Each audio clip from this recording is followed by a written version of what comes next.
Louvado seja Deus. Eu estava aqui do lado do Sandro. O Sandro, ele sempre me empolga, gente. Eu não sei você. Mas o Sandro, ele tem um jeito muito especial de ministrar que me empolga. No final do culto vocês vão ver de novo. Quem não percebeu vai poder perceber. Hoje é dia dos pais. E desde o culto da manhã, a gente está falando sobre marcas de uma paternidade responsável. Eu não sei se você já parou para pensar, mas por mais que você não se aperceba disso, de certa forma você vai deixando marcas e cicatrizes, você vai deixando as suas digitais na vida dos seus filhos. Eu estou vivendo um momento muito singular na minha história. Meus pais, eles adoeceram juntos, né? Foi engraçado que minha mãe me ligou dizendo assim: seu pai está mal e eu estou querendo levá-lo para o hospital. E ela lá naquela luta, naquela peleja com ele, e ele não queria ir de jeito nenhum. Por fim ela conseguiu levá-lo, e quando chegou lá ela descobriu que na verdade ele estava mal, mas ela estava pior. E rir da mãe dos outros é pecado, tá, gente? Aí não vai para o céu, não sabe por quê. Ele estava mal, mas ela estava pior. E eles ficaram 10 dias hospitalizados. Papai no quarto, mamãe 8 dias no isolamento. Depois dos 8 dias do isolamento, colocaram os dois na mesma enfermaria. E eu lembro que eu não estava lá, mas quando ela entrou na enfermaria, a Ana Ruth, que estava fazendo às vezes, eu não estava na hora, disse que quando ela entrou, que ela ouviu, ela falou assim: o amor da minha vida. Ai, que coisa bonita, né, gente? Coisa bonita.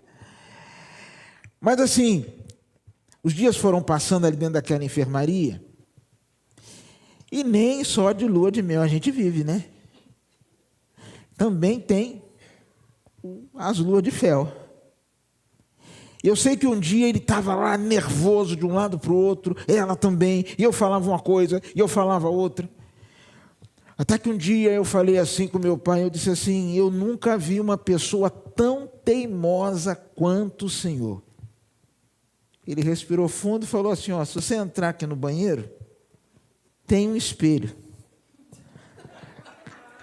Dá uma olhada que você vai ver o mais teimoso que eu. E aí eu parei por alguns instantes e fiquei analisando a minha vida. E eu descobri que a gente leva coisa boa, mas a gente também leva as quinquilharias dos nossos pais. E é verdade, por mais que nós não queiramos, nós trazemos isso tudo na bagagem.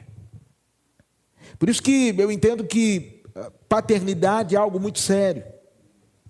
Eu entendo que ser pai, ser mãe, não é brincadeira.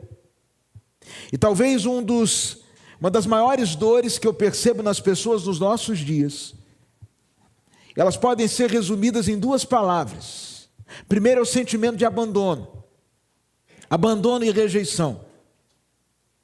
São aquelas pessoas que ao longo da vida foram criadas ouvindo, ainda que em tom de brincadeira, que não foram planejadas. Você é filho da pílula de farinha. Você é filho da tabela que não deu certo. Você foi aquele que a gente nem esperava. Há dias atrás eu conversava com a senhora que ela disse assim: eu sou o temporão, mas eu também sou o vulcão. Porque minha mãe, aos 40 e poucos anos, começava a sentir um calorão. E a médica dizia: isso é menopausa. E como diz uma música, depois de 9 meses eles viram o resultado. Lá estava o bebê. Então ela disse: eu sou temporão e vulcão. Então quantos de nós fomos criados ouvindo palavras negativas e desenvolvemos um senso de rejeição? E o quanto a gente faz nessa vida para superar essa experiência da rejeição. O quanto de gente compromete a sua moral, compromete os seus valores, compromete a sua integridade, mergulha em relacionamentos, assume sociedades, faz parcerias, tudo para de alguma forma cobrir a coisa e a marca da rejeição. Um outro sentimento que eu percebo muito presente nos nossos dias é o sentimento de orfandade. E eu já descobri que o sentimento de orfandade não tem nada a ver com o pai ou a mãe ter partido. Mas os órfãos que eu mais encontro são aqueles que, ainda que com pais vivos, se sentem totalmente desamparados, desprotegidos, esquecidos por aqueles que deveriam deles se lembrar. Por isso, nesse dia que é dia dos pais, desde do culto da manhã, e se você não esteve aqui pela manhã, eu quero pedir que você separe um tempo para assistir a mensagem da manhã. Eu quero conversar um pouco com você sobre paternidade responsável. Sabe, eu não acredito em paternidade perfeita. Nenhum de nós vai ser um pai perfeito, nenhum de nós vai ser uma mãe perfeita. Nenhum de nós vai conseguir acertar o tempo todo. E eu não sei o que você pensa, mas hoje está mais difícil que qualquer outra época. Pelo menos é a minha impressão. Um certo escritor, ele disse que um dia conversando com a irmã, ele disse assim: minha irmã, por que será que no passado os nossos pais, mesmo quando estavam errados, tinham certeza que estavam certos? E hoje a gente até quando está certo fica em dúvida, achando que está errado. E aquele escritor disse, a irmã dele disse, a razão é muito simples, informação. No passado só tinha um jeito de criar filho. Escreveu, não leu? É desse jeito. Quem aqui, irmãos, quantos aqui foram abençoados por essa regra? Digam amém. Quem ainda não foi, diga aleluia. Pouquíssimos, né? Hoje em dia você vai numa livraria, eu já falei sobre isso aqui, tem lá 1000 regras para criar um filho feliz, 2 milhões de passos para criar um filho vencedor, 7.549 atitudes para o seu filho ser um campeão. É tanta informação que você não sabe o que faz. Por isso, se não há possibilidade de perfeição, há possibilidade e há necessidade de que nós sejamos responsáveis na criação dos nossos filhos e no manejo e cuidado da nossa família. E pensando sobre isso, eu quero ler um texto de um grupo de pais que estava passando talvez por um dos momentos mais difíceis da vida deles. E se você puder, acompanhe a leitura bíblica comigo em 1 Samuel capítulo 30. 1 Samuel capítulo 30, a partir do verso 1, a palavra de Deus vai dizer assim: quando Davi e seus soldados chegaram a Ziclag no 3º dia, os amalequitas tinham atacado Negueb e incendiado a cidade de Ziclag. E levaram como prisioneiros todos os que lá estavam, as mulheres, os jovens e os idosos. A ninguém mataram, mas os levaram consigo quando prosseguiram seu caminho. Ao chegarem a Ziclag, Davi e seus soldados encontraram a cidade destruída pelo fogo. E viram que suas mulheres, seus filhos e suas filhas tinham sido levados como prisioneiros. Então Davi e seus soldados choraram em alta voz, até não terem mais forças. As 2 mulheres de Davi também tinham sido levadas, Ainoã de Jezreel e Abigail de Carmelo, que fora mulher de Nabal. Davi ficou profundamente angustiado, pois os homens falavam em apedrejá-lo. Todos estavam amargurados por causa de seus filhos e de suas filhas. Davi, porém, fortaleceu-se no Senhor, o seu Deus. Então Davi disse ao sacerdote Abiatar, filho de Aimeleque: traga-me o colete sacerdotal. Abiatar o trouxe a Davi, e ele perguntou ao Senhor: devo perseguir esse bando de invasores? Irei alcançá-los? E o Senhor respondeu: persiga-os. É certo que você os alcançará e conseguirá libertar os prisioneiros. Davi e os 600 homens que estavam com ele foram ao ribeiro de Besor, onde ficaram alguns, pois 200 deles estavam exaustos demais para atravessar o ribeiro. Todavia Davi e 400 homens continuaram a perseguição. Encontraram um egípcio no campo e o trouxeram a Davi. Deram-lhe água e comida, um pedaço de bolo de figos prensado e 2 bolos de uvas passas. Ele comeu, recobrou as forças, pois tinha ficado 3 dias e 3 noites sem comer e sem beber. Davi lhe perguntou: a quem você pertence, de onde vem? Ele respondeu: sou um jovem egípcio, servo de uma amalequita. Meu senhor me abandonou quando fiquei doente há 3 dias. Nós atacamos o Neguebe dos Queretitas, o território que pertence a Judá, e o Neguebe de Calebe, e incendiamos a cidade de Ziclag. Davi lhe perguntou: você pode me levar até esse bando de invasores? E ele respondeu: jura diante de Deus que não me matarás, nem me entregarás nas mãos de meu senhor, e te levarei até eles. Quando ele levou Davi até lá, os amalequitas estavam espalhados pela região, comendo, bebendo e festejando os muitos bens que haviam tomado da terra dos filisteus e de Judá. Davi os atacou no dia seguinte, desde o amanhecer até a tarde. E nenhum deles escapou, com exceção dos 400 jovens que montaram em camelos e fugiram. Davi recuperou tudo que os amalequitas tinham levado, inclusive suas 2 mulheres. Nada faltou, nem jovens, nem velhos, nem filhos, nem filhas, nem bens, nem qualquer outra coisa que fora levado. Davi recuperou tudo. Vamos falar com Deus. Obrigado, Senhor, pela Tua palavra. Fala conosco e ministra os nossos corações. Precisamos de Ti, em nome de Jesus. Amém. A história de Davi você conhece. Davi, ele surge no cenário como um improvável. Saul, atormentado por um espírito maligno, precisava de alguém ungido pelo Senhor, que tocasse. Ao passo que Davi tangia a harpa, havia uma libertação na vida e na alma e no espírito de Saul. O tempo passa, aparece o gigante filisteu.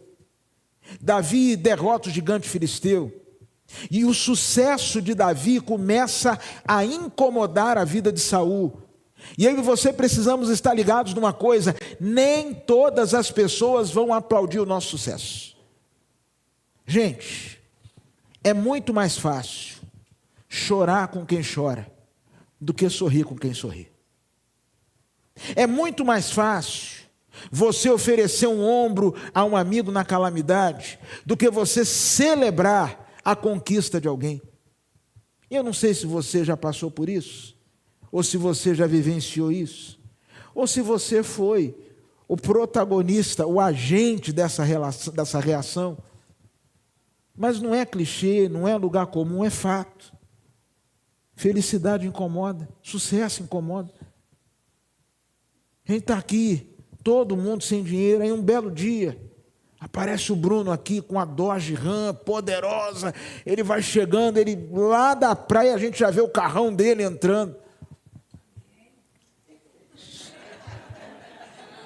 Aí é isso que a gente vai falar, amém. Poxa, parabéns, Bruno, coisa boa, hein? Mas quando ele sair, é bem possível que 2 ou 3 falem assim. Um fala assim: como é que o Bruno comprou esse carro? Um dia desse ele estava dizendo que estava apertado. Aí outro vai falar assim: não, aí tem. Um terceiro vai dizer assim: mas ele comprou esse carro bebe. Porque o negócio da gente é botar defeito na vitória dos outros. A vitória de Davi começa a incomodar Saul, e Saul agora começa a perseguir Davi. Davi um dia cansa de fugir e se une ao exército filisteu. Davi se sentia tão perseguido que ele se torna um soldado mercenário junto com 600 homens no exército filisteu. A palavra de Deus vai nos dizer que Davi era bem sucedido ali no exército filisteu, e mais uma vez o sucesso de Davi incomoda. E ele então reúne a sua tropa e diz assim: está na hora de voltarmos para casa. Quando ele volta para casa, diz-nos a palavra que ele chega em Ziclag, ao sul da Palestina, e ele percebe que a cidade fora saqueada, as casas tinham sido queimadas, todos tinham sido levados cativos, a cidade parecia uma cidade fantasma. E aqui eu aprendo a primeira lição que eu e você precisamos ter em mente sobre princípios de uma paternidade ou de uma maternidade responsável, que é o fato de que todas as coisas, ou pouquíssimas coisas, estão sob o nosso controle. Talvez, irmãos, nós tenhamos entendido mal, quando a palavra de Deus diz que os filhos, eles são como flechas na mão de um valente. E a ideia da flecha é que ela caminha por um tempo com o soldado, com o guerreiro, mas no tempo certo a flecha é lançada. Nós temos uma enorme dificuldade de lançarmos os nossos filhos por uma única ou por dois grandes motivos. Primeiro, porque nós confundimos flecha com corda. Então, ao invés de lançar, nós queremos amarrá-los. Você aí, bonitão, um dia foi na casa de alguém e tirou a filha dos outros de lá. Mas quando falam em alguém namorar a sua filha, tem camarada que hoje de manhã, a gente vê uma cena interessante. Foi falado sobre namoro de filha e teve um irmão que se aproximou do nosso eminente ministro de adoração e falou o seguinte: quando a minha filha mais velha começou a namorar, o namorado foi lá em casa e ele perguntou assim: você está em que ano de estudo? Ele disse: eu estou no último ano do ensino médio. Ele falou: Você já ouviu falar de Benito Mussolini? Ele falou: já. O que o senhor quer dizer com isso? Ele falou: não, eu odeio o fascismo, mas tem uma coisa que eu admiro em Mussolini. Aí o menino abriu o olho desse tamanho: a coragem que ele teve de matar o genro.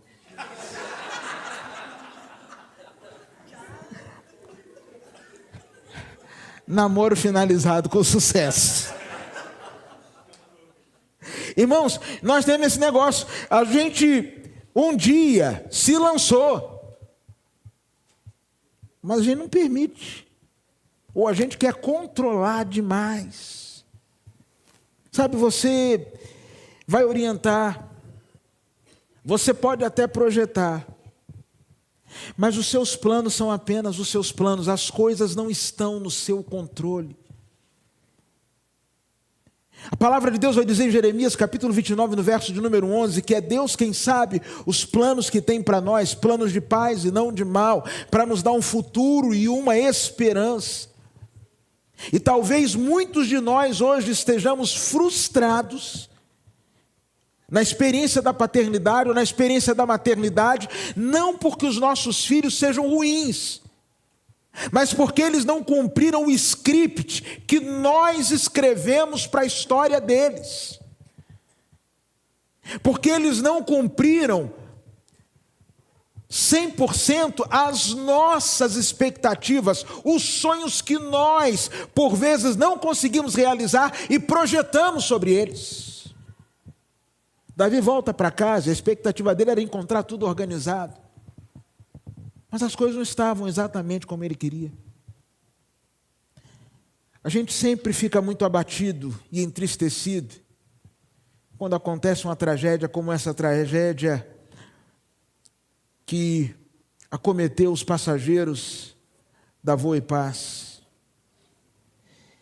E, inevitavelmente, irmãos, a gente depois começa a observar as histórias. E o primeiro sentimento que vem ao nosso coração é: ninguém sabe, nós não temos controle de nada. Mas logo depois vem uma pergunta: e quem foi que nos iludiu, dizendo que em algum momento nós tínhamos? Davi volta para casa e percebe que as coisas não estão exatamente do jeito que ele queria. E sabe, algumas coisas na vida dos seus filhos, na vida dos meus filhos, na vida dos nossos filhos, não vão acontecer exatamente como nós queríamos que acontecesse. E eu tenho entendido que quando coisas assim acontecem, fogem do controle, tudo isso tem um propósito. nos lançar mais aos pés do Senhor, humilhar a nossa autossuficiência e nos fazer entender que é dele que vem a última palavra, que por mais viris que fossem os 600 soldados de Davi, se o Senhor não guardar a cidade, em vão vigia a sentinela, se o Senhor não edificar a casa, em vão trabalham aqueles que a edificam. Quando eu entendo, irmãos, que eu não tenho tanto controle quanto eu gostaria de ter, eu me preocupo menos e entrego mais. A palavra de Deus vai dizer lá em Filipenses capítulo 4 o seguinte: não ande ansioso por coisa alguma. E o andar ansioso aqui não é viver sem ansiedade, porque todos nós temos uma dose de ansiedade, e a ansiedade faz parte da vida. Mas o que a Bíblia está dizendo é o seguinte: não deixe a ansiedade sentar no banco do motorista e dirigir a sua vida. Como é que eu faço isso? Paulo explica: antes em tudo, sejam conhecidas diante de Deus as suas necessidades, pela oração, pela súplica e pela ação de graças. Resultado disso, a paz de Deus, que ultrapassa toda compreensão, guardará a sua mente e o seu coração em Cristo Jesus. Irmãos, eu não tenho como escrever a história dos meus filhos. Tenho 3 filhos, louvado seja Deus por isso. Bênçãos, heranças da parte do Senhor. Quando vocês ficarem ricos, lembrem-se desse elogio que eu estou fazendo. Eu não tenho como escrever a história deles, mas eu posso apresentar a história deles àquele que é o grande autor e crer que ele sabe o que está fazendo. Davi volta achando que estava tudo certo, mas as coisas não estavam no controle dele. Irmãos, nós nos frustramos, nos sentimos derrotados, nos sentimos fracassados quando achamos que o sucesso dos nossos filhos, a segurança dos nossos filhos, a espiritualidade dos nossos filhos está sobre os nossos ombros. Não está. Faça a sua parte, mas entregue tudo nas mãos de Deus. Paternidade responsável é aquela onde nós modelamos para os nossos filhos ou mostramos aos nossos filhos que para cada insulto humano é possível sim nós termos uma resposta divina. Há um momento, irmãos, que o povo começa a se desesperar, começa a se angustiar, os homens começam a chorar. Verso de número 6 diz que Davi ficou profundamente angustiado. E a ideia da angústia no hebraico é a ideia de você estar num lugar apertado, cada vez mais apertado, sem contemplar uma porta de saída. Todos queriam apedrejá-los por causa de seus filhos e de suas filhas. É interessante, irmãos, nós estamos falando aqui de guerreiros, mas por mais guerreiro que você seja, mexeu no seu filho, mexeu na sua filha, desmonta você. Você pode ser a pessoa mais braba da face da terra, adoece um filho, adoece uma filha, passa por um processo de uma internação, não tem o bom, não tem o corajoso. Qual pai, qual mãe, diante de uma enfermidade de um filho, nunca fez a seguinte oração: Senhor, em mim, mas nele não. Senhor, em mim, mas nela não. Senhor, como eu gostaria de tirar do corpo desse meu filho a dor que eu estou sentindo, que ela está sentindo, a dor que ela está sentindo. Aqui eram guerreiros, mas agora eles estão amargurados, não é porque a casa pegou fogo, não foi porque os bens foram levados. Eles não estavam amargurados porque a cidade foi incendiada. A Bíblia diz no verso de número 6 que eles estavam amargurados por causa de quem, irmãos? Por causa dos seus filhos e de suas filhas. A parte mais sensível e que mais dói no corpo da gente se chama filho. Faz comigo, mas não faz com meus filhos, não. Estavam amargurados, querem apedrejar Davi. E Davi, diz o verso de número 6, se fortaleceu no Senhor. Irmãos, a vida da gente é mais ou menos assim, segundo algumas escolas de comportamento humano. Estímulo e resposta. Você recebe um estímulo e oferece uma resposta. Por exemplo, está aqui o Ricardo, feliz da vida, alegre, feliz, contente, satisfeito. Eu desço aqui, dou um pisão na unha dele, machuco a unha dele, o impeço de fazer a sua caminhada semanal. Irmãos, é um espetáculo que tem aqui na Ponta Verde, todos os dias o Ricardo passeando. É algo assim, internacional, me inspira. E existem movimentos na igreja de pessoas que admiram o Ricardo. Mas eu dou uma pisada no pé dele. Não posso. Não, vou tirá-lo da atividade. Então, eu dou uma pisada no pé do Arthur. Sentou agora porque quis. Eu dou uma pisada no pé do Arthur. Na mesma hora vai ter uma resposta. Tem um estímulo. O Arthur, que é um santo, um homem de Deus, quando eu der um pisão nele, ele vai dizer assim, aleluia, que honra eu estar podendo ter a oportunidade de sofrer esta agressão, louvado seja Deus por isso. A gente funciona mais ou menos assim. E esse mundo que a gente está vivendo sempre chama a gente para ter as respostas, as mais ferozes possíveis, irmãos.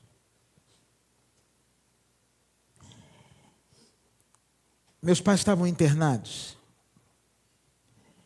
E teve um dia que minha mãe ficou no isolamento, totalmente abandonada pela equipe do hospital. Eu ainda estava aqui em Maceió, eu viajaria só na quarta. 9h da noite, a Ana Ruth me liga, chorando, dizendo assim, pai, a voinha está aqui, abandonada numa sala, toda suja, não sei o quê, e ninguém vai lá vê-la. Eu poderia ter dito assim, minha filha, vamos orar. Mas eu falei assim, Ana Ruth, faz um escândalo aí nesse hospital. Começa a gritar, Ana Ruth. Começa a gritar. E ela aprendeu direitinho. Foi para o corredor. Irmão, eu sei que até a polícia foi lá. O que essa menina fez, eu não sei. Eu sei que até Camburão parou no hospital. Mas não parou aí, não foi só ela que pecou. Eu liguei para o hospital. Pedi para falar com o chefe da enfermagem. Irmãos, eu só não chamei ele de bonito. Eu saí do meu... Irmãos, eu perdi a cabeça. Eu estava no conta... O Espírito Santo estava no conta-gota em mim nesse dia. Eu comecei a falar alto, já era umas 10 horas da noite. E o meu andar... Eu acho que a família mais jovem é a minha. E eu tenho 49. Tudo bem que a Érica tem 42, mas os mais novinhos ali somos nós. O resto do pessoal é sub-80, por aí vai. E aí eu gritando, e todo mundo sabe que eu sou pastor. Eu gritando, e dava soco na parede, e falava umas besteiras. Não queira saber quais, senão eu vou ter que ir para a disciplina. A Érica sentada olhando e falando assim, olha... O povo agora aqui sabe que o pastor é meio eclético. Quando está nervoso, sai da casinha com força. Até umas coisas aí que a gente não pode falar no horário normal, quando tem criança na sala, ele está falando. E o pior de tudo, Ana Ruth fazendo a zoada lá, eu xingando aqui. E uma pessoa que foi ajudar, vira para o pessoal da enfermagem e diz assim, gente, vamos ajudar essa família. Eles são todos evangélicos.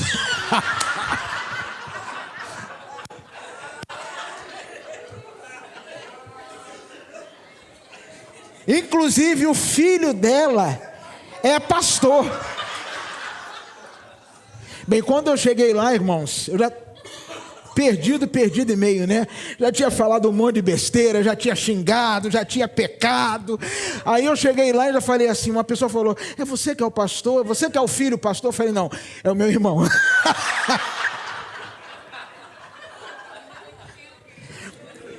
Meu irmão, o pastor é o meu irmão. Eu, com esse temperamento, eu não posso ser pastor. Falando o que foi dito aqui ontem, um homem de Deus não falaria. Um homem de Deus não se dirigiria a ninguém nesse tom. Meu irmão que não mora aqui no Rio, ele é o pastor. Eu sou o pecador da família sou eu. Irmãos, nós precisamos, eu não estou falando de sangue de barata, eu não estou falando de você não exigir os seus direitos, não é disso que eu estou falando, por favor, me entenda bem. Mas na hora da pressão,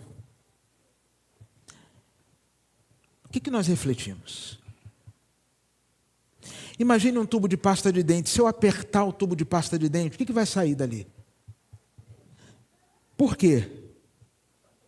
Vai para fora o que está? Quando eu fui espremido, apertado naquela segunda-feira à noite,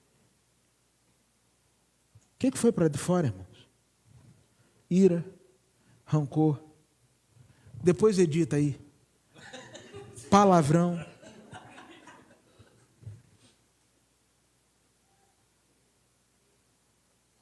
Mandando a filha, faz um barraco aí nesse hospital. Fez ao pé da letra. Foi uma viatura. O policial chegou a falar assim, vai todo mundo para a delegacia. Aí o enfermeiro ficou tão bonzinho que foi dar papinha de aveia na boca da minha mãe. Aí virou para a Ana Ruth e falou assim, ô meu amor, ela falou, Deus me livre de ter um amor assim. Ela é melhor que eu, irmãos. Ela é melhor que eu. Irmãos, quando a gente passa por aperto, deixa eu ler um texto aqui com você. Abra sua Bíblia em Atos capítulo 7.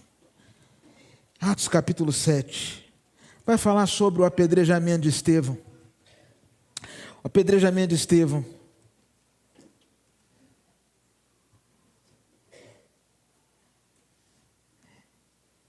A palavra de Deus vai dizer no capítulo 7, em um dos versículos eu vou achar, que diz que capítulo 6, Estevão é preso, verso de número 15, olha o que diz Atos 6,15. Olhando para ele, todos que estavam sentados no sinédrio, viram que o seu rosto parecia o quê? Rosto de um? Irmãos, quem me viu naquela segunda-feira, só se fosse um anjo caído. E a minha pergunta é, o que você está ensinando para os seus filhos quando o bicho pega?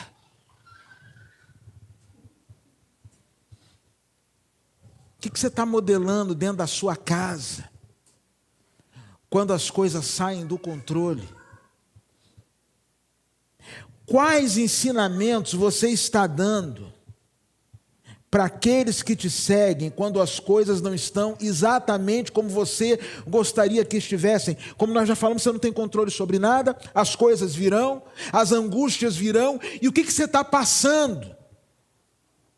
Porque, entenda uma coisa, você pai, você mãe, acredite você ou não, você é espelho. Espelho não fala, mas espelho reflete. E a grande pergunta é: o que você está refletindo, especialmente nos momentos de pressão? Irmãos, eu confesso a vocês que depois que o sangue baixou, depois da alta, eu ainda tive um BOzinho com o enfermeiro, uma discussão, mas agora na categoria, ainda sendo outro filho, não era o pastor ainda, na categoria. Mas depois eu fiquei pensando, quão diferente de Estevão eu sou. Prestes a ser apedrejado e com rosto de anjo. Olha, ele não se calou, ele não se acovardou, ele ficou firme com a verdade, ele não negociou os seus valores, ele só respondeu de forma espiritual aos ataques carnais. Eu quero dizer para você que se você está trazendo seus filhos para a igreja, sem viver a verdade do Evangelho no dia a dia, você está se iludindo, achando que isso vai causar alguma diferença. O texto aqui vai falar que, no momento de grande perigo, Davi sendo pressionado por todos os lados, ele se fortaleceu no Senhor. Eu quero convidar você a pedir a Deus a graça de ter respostas que revelem aquilo que está no seu interior. A Bíblia diz que a boca, palavras de Jesus, que a boca fala daquilo que está cheio o coração. Ouvindo uma pessoa, você sabe muito sobre quem ela é e para onde ela está indo. Que futuro ela terá, só de você prestar atenção no que a pessoa fala. A forma como você responde aos desaforos da vida, de forma continuada vai se transformar num hábito, de forma continuada vai se transformar numa característica, de forma continuada vai modelar o seu futuro, de forma continuada vai determinar as colheitas que você vai ter na sua história.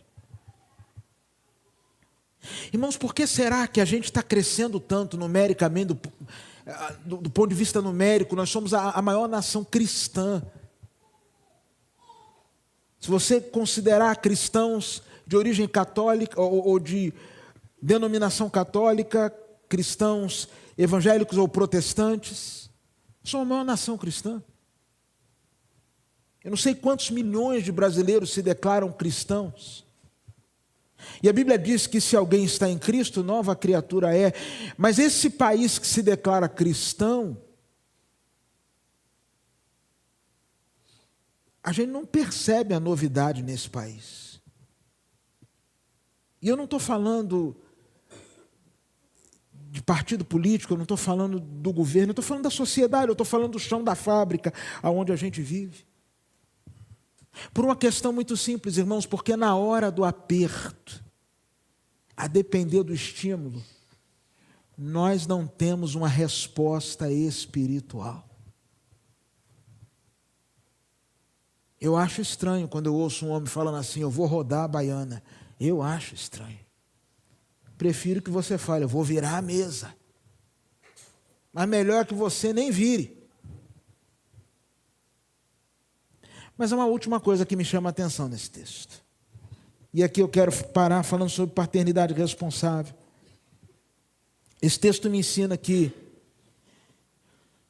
tudo que eu e você precisamos, irmãos, é de uma orientação de Deus para que as coisas possam dar certo. Verso de número 8, Davi pergunta ao Senhor, devo perseguir esse bando de invasores, irei alcançá-los? E o Senhor respondeu, persiga-os, e é certo que você os alcançará, e conseguirá libertar os prisioneiros. Gosto muito de uma expressão que se encontra no livro de Juízes, quando vai falar sobre o nascimento de Sansão, salvo engano, no capítulo de número 14, ou 13 ou 14, capítulo de número 13, Sansão, ele é fruto de um milagre, a sua mãe era estéril, a gente só sabe o nome do seu pai, Manoá, e no capítulo 13, verso 8, quando Manoá e sua esposa sabem que terão um filho que será um libertador, Manoá ora ao Senhor e diz assim: Senhor, eu te imploro, que o homem de Deus que enviaste volte para nos instruir sobre o que fazer com o menino que vai nascer. Irmãos, maternidade, paternidade, vida em família é desafiador. Não tem manual. Quem aqui tem mais de 2 filhos? Levanta a mão, por favor, de 2 para cima. Pode abaixar. Eu não vou perguntar igual da outra vez, que eu fiz 3, o cara levantava a mão, 4, ele levantava a mão, 10, ele levantava a mão. Eu falei, nossa. Na porta ele se apresentou e me disse: Abraão, pai de uma grande multidão. Mas a gente sabe, né? De vez em quando eu ouço pais falando assim: por que será que 2 filhos, nascidos na mesma casa, filhos dos mesmos pais, são tão diferentes? Você já teve você, pai e mãe, já pensou nisso? E um dia eu ouvi um terapeuta falando assim: eles podem ter nascido no mesmo lar, eles podem ser filhos do mesmo pai, no documento, mas você não é hoje a mesma pessoa que você era 1 ano atrás.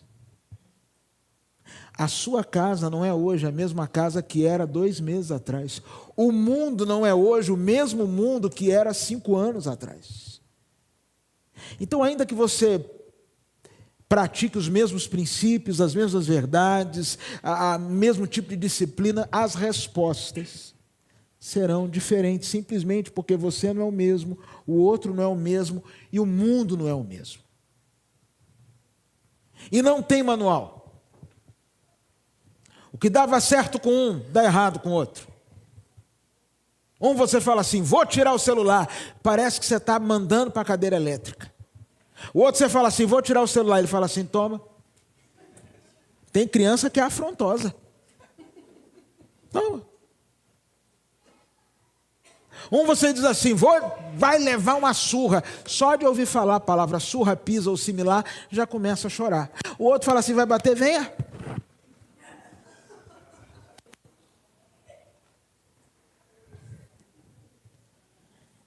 É louco.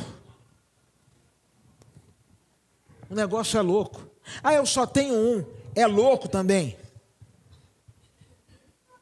O ritmo é frenético. Só pode ter um. É doido o negócio. Porque muda também. Um dia está de um jeito, outro dia está de outro.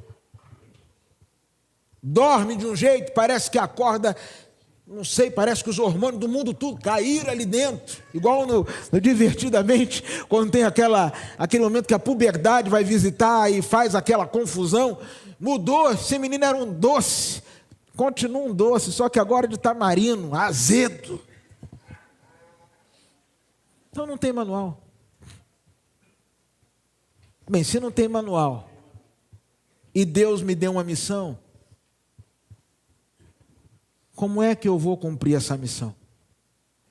Salmo 32:8 diz assim: instruir-te-ei, ensinar-te-ei o caminho que deve seguir, guiar-te-ei com os meus olhos. Deus vai te mostrar, passo a passo, o que você tem que fazer. O ímpeto de Davi era reunir os caras e ir atrás. Davi era guerreiro, gente. Guerreiro não leva desaforo para casa. Mas ele falou assim: eu não vou no meu ímpeto. Eu quero ouvir a voz de Deus. Eu quero fazer o que Deus quer que eu faça. Talvez, irmãos, o que esteja faltando nos nossos lares hoje, e já que estamos falando de paternidade e maternidade, já que estamos falando de criação de filhos, é de pais e mães que dobrem seus joelhos e digam assim: Senhor, eu não sei como lidar com essa situação na vida do meu filho. Eu não sei como lidar com essa situação na vida da minha filha. Eu não sei como lidar com esse problema no meu casamento.